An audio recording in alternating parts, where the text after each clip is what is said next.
Morning to all of you. आप सभी का स्वागत है सिलेक्शन टाइम में। मैं हूं देवी सिंह। चलिए एक बार स्टार्ट करते हैं अपनी क्लासेस और देख लेते हैं हमारी क्लासेस स्टार्ट हुई है या नहीं स्टार्ट हुई है ना।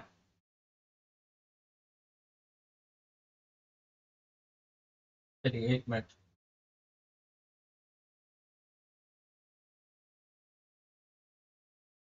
पता भी तो चलना चाहिए कि क्लास स्टार्ट हुई है, पता चले स्टार्ट हो गई है ना। चलो आवाज प्रॉपर आ रही है। अच्छा, आवाज भी प्रॉपर आ रही है। चलो, और शक्ल भी प्रॉपर दिख रही है। शक्ल भी प्रॉपर दिख रही है तो और ठीक रहेगा। शक्ल ठीक भी दिख रही है ना। और हम कुछ खाए थे दरअसल, तो ऐसा लग रहा है कि दांतों में फंस गया है। और वही जो है। चलो, तो भाई लास्ट उसमें थोड़ा सा आवाज का इशू था। अब हालांकि माइक तो अभी आया नहीं है, लेकिन हमने प्रयास किया है कि चलो बिना माइक के, लेकिन बढ़िया आवाज आ जाएगी। तो आज आवाज का ये नहीं रहेगा ऐसा कि भाई जो है कुछ सुनाई नहीं दे रहा है। ठीक है। तो आज हमें प्राथमिकता वाले क्षेत्रों में दिया जाने वाला जो ऋण है तो पढ़ना है। ठीक है। यानी priority sector lending.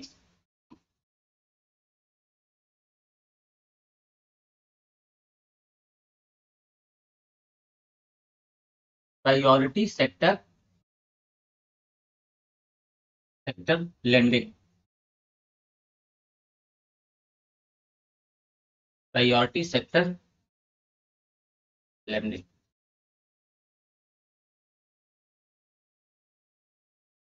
Priority sector lending.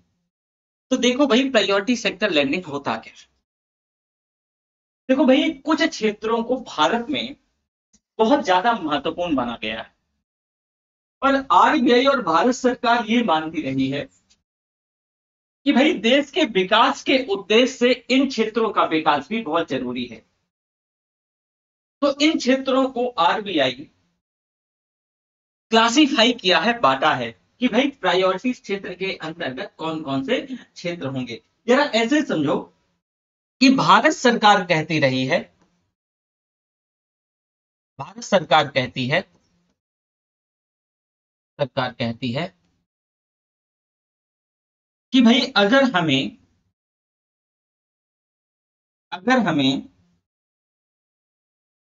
Bharat सरकार कहती है कि अगर हमें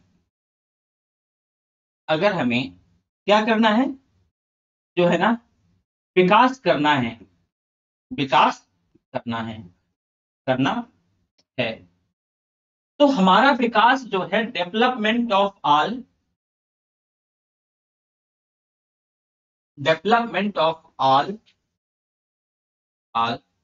and development in the all the aspect,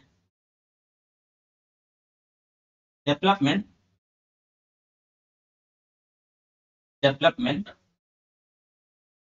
in the all the aspect, all the aspect, development in the all the aspect. यानी सबका विकास, सबका विकास जो मोदी जी कहते हैं, सबका विकास और चौतरफा विकास, चौतरफा विकास, चौतरफा विकास। तो ये तभी संभव है कि भाई सभी क्षेत्रों का विकास हो, सभी क्षेत्रों का क्या हो, सभी क्षेत्रों का विकास हो। क्यों? क्योंकि सभी क्षेत्र भाई महत्वपूर्ण हैं, महत्वपूर्ण हैं। लेकिन भाई कुछ ऐसे क्षेत्र हैं जिनको बैंक पैसा देना अवॉइड कर रहे थे, जहां रिस्क ज्यादा था। और आपको बता दूं कि जहां रिस्क है वहीं रिस्क है ना। तो हो दरअसल क्या रहा था कि ऐसे बहुत से वल्नरेबल सेक्शन थे कि बैंक पैसा देना अवॉइड कर रहे थे, बैंक पैसा नहीं दे रहे थे। अब बैंक पैसा नहीं दे रहे थे, इसका मतलब क्या है? इसका मतलब ये है कि दरअसल जो है ये क्षेत्रों में पैसा डूबने के चांसेस ज्यादा थे। जैसे फॉर एग्जांपल कि एग्रीकल्चर और एलाइड एक्टिविटीज, भाई बैंक आज भी इस क्षेत्र में पैसा देने से कतराते हैं। होता क्या है कि इस क्षेत्र में भाई अगर किसान पैसा ले रहे हैं तो उनकी डिपेंडेंसी पूरी एग्रीकल्चर पे है। और भारत की कृषि को मानसून का जुआ कहते हैं कि पता चला कि बरसात हुई तो सब बढ़िया, अगर बरसात ज्यादा हो गई, फ्लड हो गया, तो बहुत ज्यादा स्थिति खराब, बेकराल, खाने के भी लाले पड़ जाते हैं कभी कभी अच्छे भले किसानों को। अगर सूखा पड़ गया तो बहुत मुश्किल है। तो सब कुछ डिपेंड करता है मानसून पर कि अगर स्थिति सही नहीं रही, और सही नहीं रही तो भाई वापस से क्या है, आप देखोगे कहीं ना कहीं प्रॉब्लम क्रिएट होगी।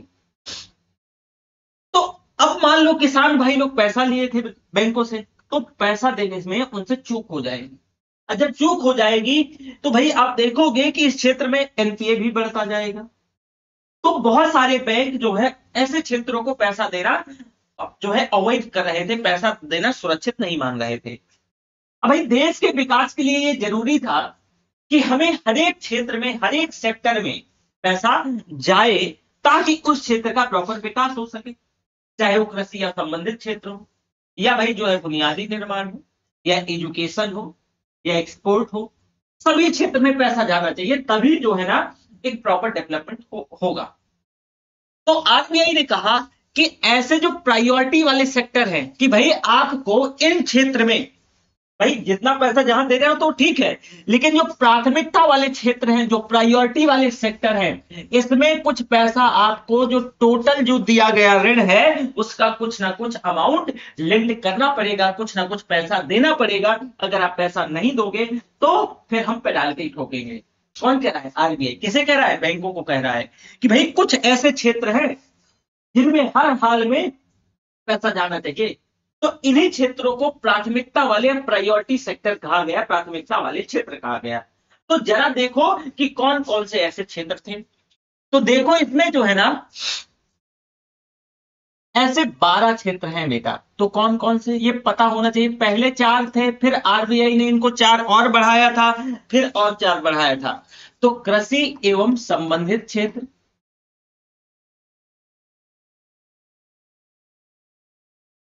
कृषि एवं संबंधित क्षेत्र। दूसरा है बुनियादी निर्माण, बुनियादी निर्माण, बुनियादी निर्माण। तीसरा है भाई, बुनियादी निर्माण हो गया, तीसरा है शिक्षा। चौथा है आपका निर्यात, निर्यात। पांचवा आपका है कि कम मूल्य के आवास, कम मूल्य के आवास,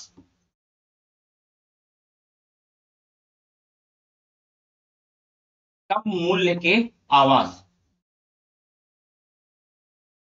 कम मूल्य के आवास।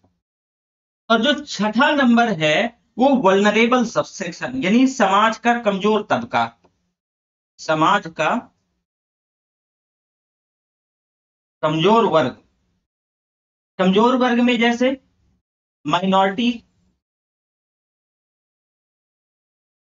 Minority, SC ST, SC ST, ये सभी जो है समाज का कमजोर तबका है। सॉरी सर, दूसरा, तो कितने भाई 6 सेक्शन हो गए। इसमें से जैसे कि कुछ है सूक्ष्म वित्तीय संस्थान, माइक्रो फाइनेंस इंस्टीट्यूशन, और फिर कुछ है सूक्ष्म और लघु औद्योगिक इकाइयां। तो सूक्ष्म वित्तीय संस्थान,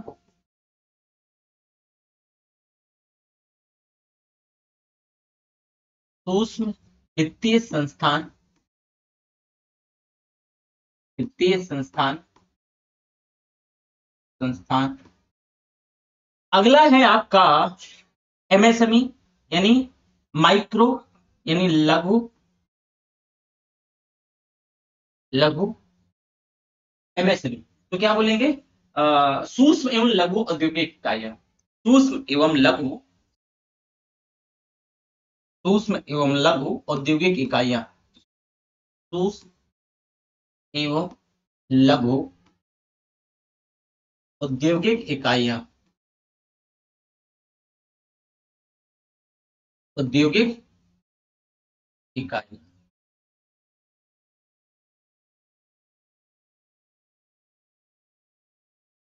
तो 7 नंबर में ये और 8 नंबर पे ये कुछ क्या हो गए कि 8 सेक्शन थे। यानी ये 8 सेक्शन, यहां पर जरा देखो कि ये स्टार्टिंग में इनको प्राथमिकता वाले क्षेत्र या प्रायोरिटी सेक्टर बोला गया, प्रायोरिटी सेक्टर कहा गया, प्रायोरिटी सेक्टर कहा। तो ये जो 8 क्षेत्र थे, बाद में 4 और ऐड किए गए, टोटल 12। इनमें से ये भी पूछा जा सकता है कि इनमें से जब आरबीआई ने मतलब 12 क्षेत्रों में से कोई ना कोई का नाम दे देगा और फिर आपसे पूछ लेगा, तो ये आपको पता होना चाहिए। ठीक है कि कौन कौन से हैं। तो भाई कृषि और संबंधित क्षेत्र यानी एलाइड एक्टिविटीज, बुनियादी निर्माण बेसिक कंस्ट्रक्शन, एजुकेशन, निर्यात एक्सपोर्ट, कम मूल्य के आवास यानी लो कास्ट हाउसिंग, समाज का वल्नरेबल सेक्शन जैसे कि minority, SC ST, minority group. इसके साथ साथ जो है सूक्ष्म वित्तीय संस्थान यानी माइक्रो माइक्रो फाइनेंस इंस्टीट्यूशन, और MSME स्मॉल स्मॉल यानी MSME माइक्रो स्मॉल, और मात्र सूक्ष्म और लघु बसाएं तो माइक्रो स्मॉल इंडस्ट्री इंडस्ट्री। 8 हो गए। पुनः 4 आरबीआई वापस से ऐड करता है, 4 को आरबीआई वापस से ऐड करता है।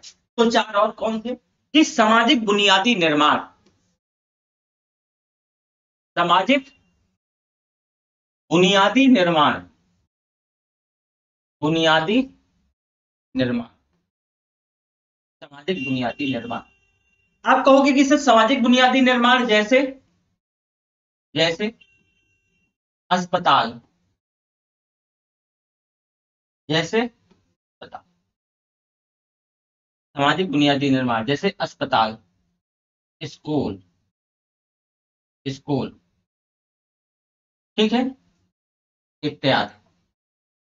ये सभी सामाजिक बुनियादी निर्माण इनको कहते हैं।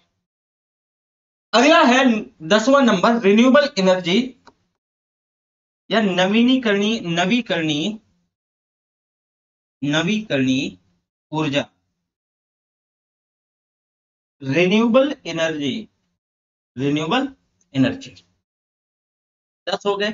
दो और बचे, तो इसमें मीडियम इंटरप्राइजेस आ जाएगा क्योंकि माइक्रो और स्मॉल ऑलरेडी हो चुका है।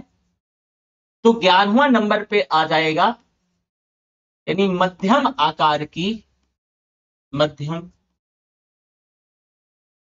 आकार की औद्योगिक इकाइयां, औद्योगिक औद्योगिक इकाइयां, औद्योगिक इकाइयां, मध्यम आकार की औद्योगिक इकाई यानी मीडियम इंटरप्राइजेस। 12वें नंबर पे अब कहा जाएगा कि प्रधानमंत्री जनधन योजना के अंतर्गत जो ओवरड्राफ्ट की सुविधा है वो भी इसके अंतर्गत आएगी। तो प्रधानमंत्री जनधन योजना के अंतर्गत, योजना के अंतर्गत अंतर्गत ओवरड्राफ्ट की, अभी बताऊंगा ये क्या चीज है, ओवरड्राफ्ट की सुविधा, ओवरड्राफ्ट की सुविधा, ओवरड्राफ्ट की सुविधा, ओवरड्राफ्ट की सुविधा। तो ये जो ओवरड्राफ्ट की सुविधा है ये भी इन 12 क्षेत्रों के अंतर्गत आती है। ये सभी बच्चा ये प्रायोरिटी सेक्टर हैं। आरबीआई डांट डांट कर कहता है बैंकों को कि तुमको प्रायोरिटी सेक्टर में हर हाल में कुछ पैसा लेफ्ट करना पड़ेगा। तो कितने 12 क्षेत्र हो गए। आरबीआई बेटा लगातार इनकी संख्या बढ़ाता जा रहा है, लगातार मतलब लगातार। पहले 4 थे, फिर 4 और ऐड किया, फिर 4 और ऐड किया, 12 हो गए। अब आरबीआई ने इन सूची में वापस से पुनः और विस्तार किया और 3 और क्षेत्रों को जोड़ दिया। ये रिसेंट डेवलपमेंट है करंट का, तो ये ध्यान रखिएगा, पूछा जा सकता है। तो एक कृषक उत्पादक संगठन यानी फार्मर प्रोड्यूसर्स जो ऑर्गेनाइजेशन को जो दिया जाने वाला ऋण है वो इसी के अंतर्गत आएगा। तो कृषक उत्पादक उत्पादक संगठन, कृषक उत्पादन संगठन, संगठनों को दिया जाने वाला ऋण, दिया जाने वाला ऋण, 14वें नंबर का क्या रहेगा कि किसानों के द्वारा स्थापित बायोगैस और सौर ऊर्जा संयंत्र को जो पैसा जाएगा वो भी इसके अंतर्गत प्रायोरिटी सेक्टर के अंतर्गत आएगा। यानी किसानों के द्वारा स्थापित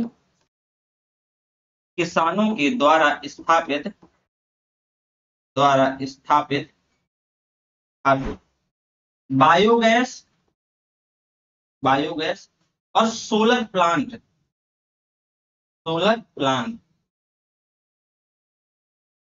को दिया जाने वाला ऋण,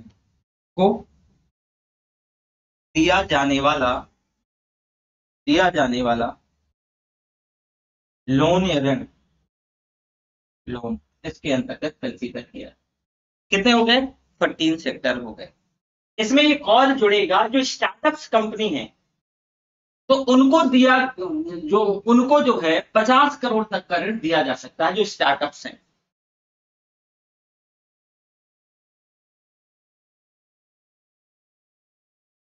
स्टार्टअप्स कंपनी को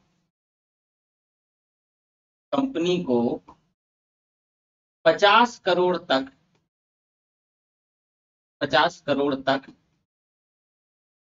का ऋण दिया जा सकेगा और इसी के अंतर्गत कंसीडर किया जाएगा। कितना? ये 15वां नंबर था, 15वां।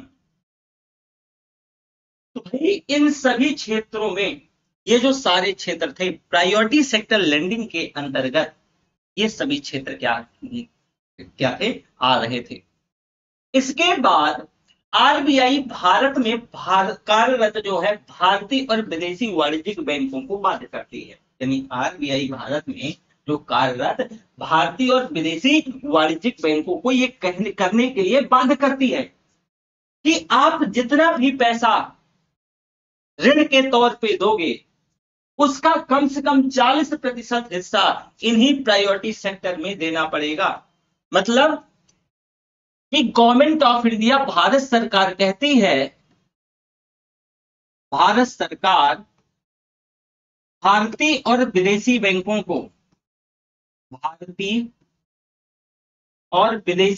को, दोनों को, ठीक है ना, जो भारत में कार्यरत हैं, भारतीय और विदेशी बैंकों को जो भारत में कार्यरत हैं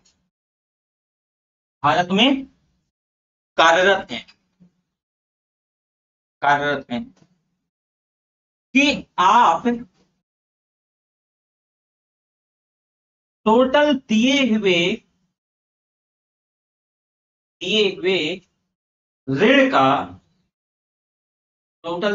ऋण का 40%, 40% इसी प्रायोरिटी सेक्टर लेंडिंग में दोगे। कितना? आपको जो टोटल ऋण दोगे उसका 40% आपको प्रायोरिटी सेक्टर लेंडिंग में देना पड़ेगा, ये भी कहा गया। साथ में और एक बात कही गई कि याद होगा मैंने आपको आरआरबी पढ़ाया था,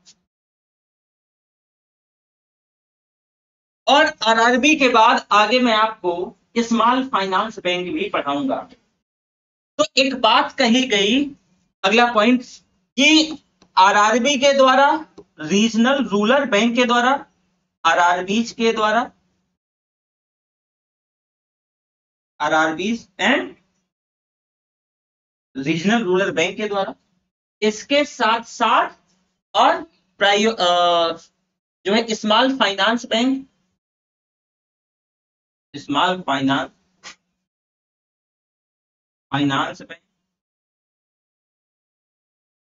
फाइनेंस बैंक, इनके द्वारा दिए गए ऋण का 75% हिस्सा प्रायोरिटी क्षेत्र में, प्राथमिकता वाले क्षेत्र में ऋण के तौर पे जाना चाहिए। यानी जो आरआरबीज हैं और स्मॉल फाइनेंस बैंक हैं, ये जितना भी अमाउंट देंगे उस अमाउंट का टोटल 75% इसे प्रायोरिटी सेक्टर लेंडिंग होनी चाहिए, प्राथमिकता वाले क्षेत्रों में जाना चाहिए, ये बात कही गई। अब एक भारतीय वाणिज्यिक बैंक, क्षेत्रीय ग्रामीण बैंक और लघु वित्तीय बैंक में जो दिए गए कुल ऋण का कम से कम 18% हिस्सा कृषि और संबंधित क्षेत्रों को ऋण के तौर पे जाना चाहिए। वापस से सुनो क्या बात कही गई कि जो भारतीय वाणिज्यिक बैंक है, क्षेत्रीय ग्रामीण बैंक है और लघु वित्तीय बैंक है, यानी कॉमर्शियल बैंक, कॉमर्शियल बैंक और RRBs, RRBs micro small finance bank है ना, तो micro small finance bank, not micro small, एक minute,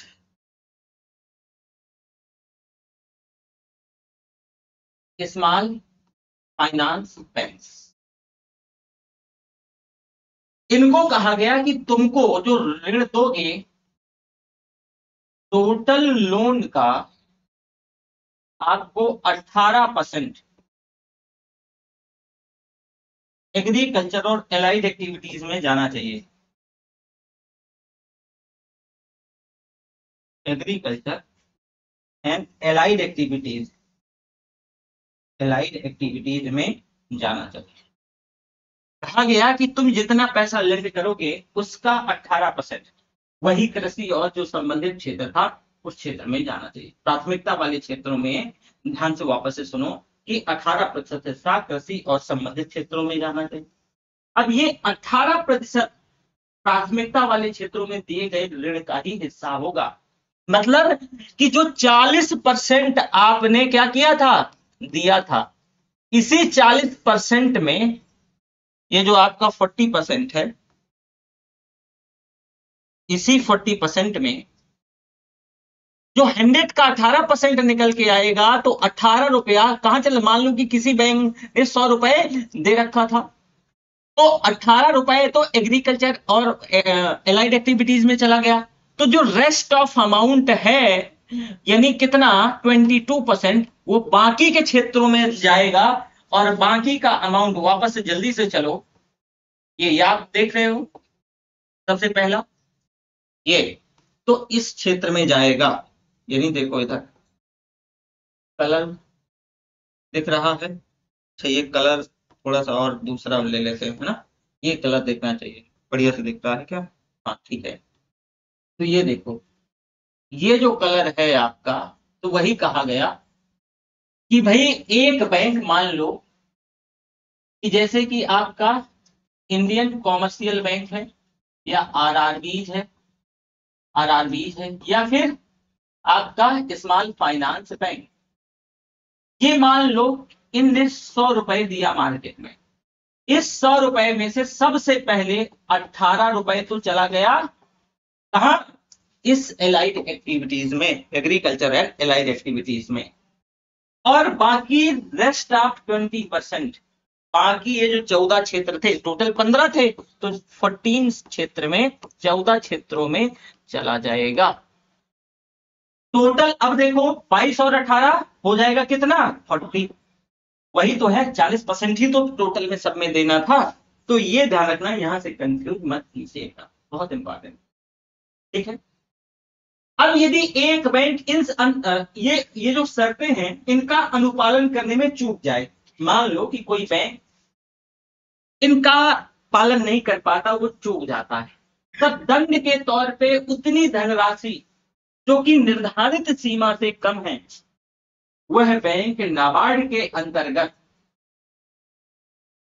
rural infrastructure development fund में लंबी अवधि के लिए निवेश करेगा, जिस पर उसे ब्याज की प्राप्ति भी होगी। मतलब नहीं समझे ना, कोई बात नहीं, वापस से समझाओ कि देखो कि भाई आरबीआई का माँ बाप कौन है, सॉरी बैंकों का माँ बाप कौन है, आरबीआई। मान लो बैंक है कोई, मान लो ये बैंक है कौन सा, पीएनबी, पंजाब नेशनल बैंक, बैंकों का बैंक आरबीआई, और वही रेगुलेटरी बॉडी है। अब हुआ क्या कि पंजाब नेशनल बैंक को कहा गया कि तुमको 40% प्रायोरिटी सेक्टर में देना है। अब भाई 100 रुपया टोटल ऋण मान लो अपना पंजाब नेशनल बैंक ने दिया, लेकिन इस 100 रुपए में से कहा गया था कि तुमको 40 रुपया प्रायोरिटी सेक्टर लेंडिंग करनी है, प्राथमिकता वाले क्षेत्रों में देना है, पर ये देने से चूक जाता है। और पंजाब ने दिया, पंजाब नेशनल बैंक ने ओनली 30 रुपीज 100 में से, तो कितना देने से चूक गया भाई? 10 रुपया। तो भाई दंड के तौर पे, दंड के रूप में पीएनबी को कहा गया कि तुमको एक काम करना पड़ेगा। क्या काम करना पड़ेगा? कि जो रूरल इंफ्रास्ट्रक्चर डेवलपमेंट फंड है, यानी जो है नाबार्ड के अंतर्गत, नाबार्ड बेटा रीफाइनांस एजेंसी है, तो नाबार्ड के अंतर्गत रूरल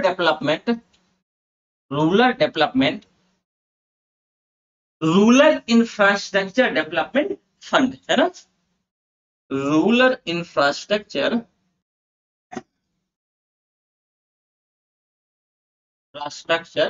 डेवलपमेंट फंड में आपको निवेश करना पड़ेगा। कौन सा? ये 10 रुपया, और ये पेनाल्टी के तौर पे है। किसके तौर पे? पेनाल्टी के तौर। साथ में एक बात और कही गई। क्या कही गई? साथ में ये बात कही गई कि तुम्हें और क्या करना है, इसे देखो कि तुम्हें और क्या करना है, कि इसमें अगर पैसा दे भी देते हो तो तुम्हें परेशान मत हो, ब्याज भी मिलेगा। पैसा निवेश करोगे तो इसमें आपको ब्याज भी मिलेगा, समझे? तो ये प्राथमिकता वाले क्षेत्रों से संबंधित जो है मैकेनिज्म रखा। नोट डाल के चाहो तो थोड़ा सा लिख लो कि प्राथमिकता वाले क्षेत्रों से संबंधित ऋण के संदर्भ में शर्तों को लागू करने के उद्देश्य से आरबीआई ने विदेशी बैंकों को 2 रूप में वर्गीकृत किया। मतलब प्रायोरिटी सेक्टर लेंडिंग अगर करनी है तो इससे संबंधित ऋण के संदर्भ में जो कंडीशंस हैं, तो इन कंडीशंस को लागू करने के उद्देश्य से आरबीआई ने विदेशी बैंकों को, जो विदेशी बैंक है भारत में कार्यरत है, उनको 2 रूपों में वर्गीकृत किया। एक तो कहा, देख लो कि मान लो कि अगर विदेशी बैंक भारत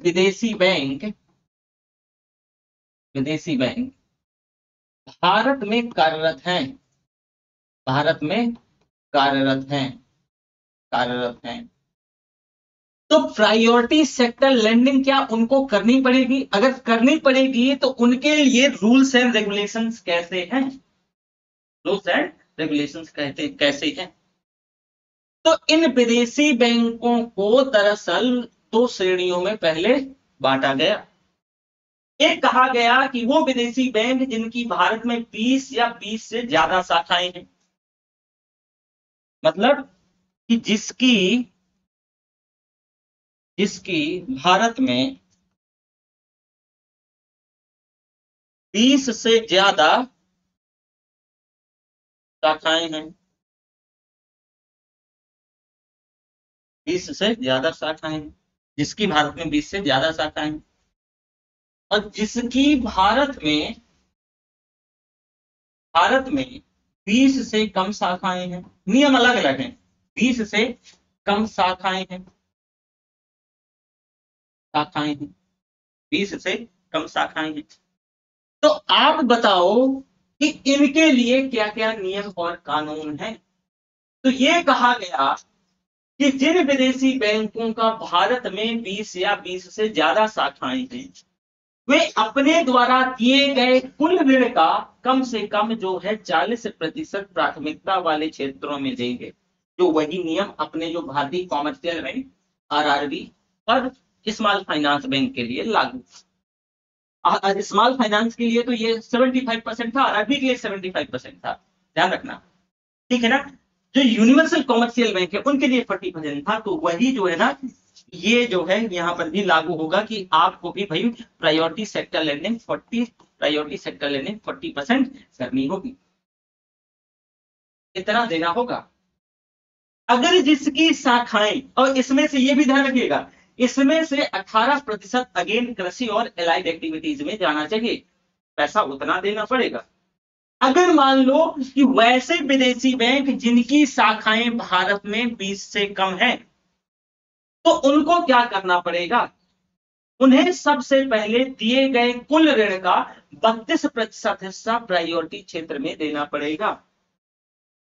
लेकिन धीरे धीरे चरणबद्ध तरीके से आरबीआई इन बैंकों के लिए भी इसे 32% से बढ़ा करके 40% कर दिया। परंतु ऐसे बैंकों पर कृषि से संबंधित जो है 18% वाली शर्त लागू नहीं होती, और ऐसे बैंक इस 40% में से 32% तक निर्यात के उद्देश्य से ऋण के रूप में दे सकते हैं। मतलब कि अब इनके पहले 32% था, पर अब इनके लिए भी 40% हो गया है, पर अब यहाँ 18% इनको जो है एलाइड एक्टिविटीज में ये वाली शर्त लागू नहीं होती, ये शर्त जो है लागू नहीं होती, ये शर्त लागू नहीं होती। तो क्या कहा गया कि तुम इसमें से 32% हिस्सा क्या चाहो तो ऋण के तौर पे जो है निर्यात के उद्देश्य से दे सकते हो। 32% किसके, निर्यात के उद्देश्य से दे सकते हो, निर्यात के उद्देश्य से दे सकते हो। तो भाई प्रायोरिटी सेक्टर लेंडिंग ऐसे, ये ऐसे होता है प्रायोरिटी सेक्टर लेंडिंग। आज की क्लास यहीं तक, टाइम भी हो गया है, कल फिर हम मिलते हैं आगे इसके, मतलब शाम में ही आज लाइव क्लास रहेगी, और हमारी जो लाइव क्लास रहती है, लाइव क्लास का टाइम ही हमारा 8 PM है, 8 PM। ये क्लास हमारी 1.5 घंटे के आसपास लाइव रहेगी, और हम इसी के आगे प्रायोरिटी सेक्टर लेंडिंग सर्टिफिकेट यानी PSLC पढ़ेंगे। तो देखो कि अगर चाहो तो रिवीजन करना चाहो तो जल्दी से देखो अपनी स्लाइड्स में कि हमें सबसे पहले हमने पढ़ा था कि भाई जो प्राथमिकता वाले क्षेत्र थे, इन क्षेत्रों को दिया जाने वाला ऋण, ऐसा क्यों था कि हम प्राथमिकता वाले क्षेत्रों को दिया जाने वाले ऋण के लिए आरबीआई को कुछ terms and conditions, rules and regulations बनाने पड़े। इस वजह से क्योंकि ये जो सेक्शंस थे जहां पर जो प्रायोरिटी क्षेत्र थे बेटा, यहां पर बैंक पैसा देना अवॉइड कर रहे थे। पैसा देना अवॉइड इस वजह से कर रहे थे, दरअसल बात ये थी कि यहां पर जो है सबसे इंपॉर्टेंट निकल के ये आता है कि मेजर इशू निकल के आया कि यहां पैसा डूबने के चांसेस ज्यादा थे, तो पैसा देने से अवॉइड कर रहे थे, तो देश का जो है समग्र विकास नहीं हो पाता। देश का समग्र विकास नहीं हो पाता, तो देश के समग्र विकास के लिए जरूरी था कि सभी जो है जो महत्वपूर्ण क्षेत्र हैं सभी को जो है इकोनॉमिक दृष्टि से बेहतर महत्वपूर्ण माना जाए, और सभी क्षेत्रों में पैसा क्या किया जाए, लेंड किया जाए। और इसी वजह से जो इसको जो है ना आरबीआई ने कहा कि तुमको अब मैं प्रायोरिटी सेक्टर गिना के दूंगा, जो कि 15 ऐसे सेक्टर हैं, और तुमको इसमें क्या करना पड़ेगा, पैसा लेंड करना ही पड़ेगा, और हाल में करना पड़ेगा कि आप जितना अमाउंट दोगे उसका एक हिस्सा इन क्षेत्रों में आपको जाना चाहिए। ठीक है, तो चलो ठीक है, मैं क्लास जो है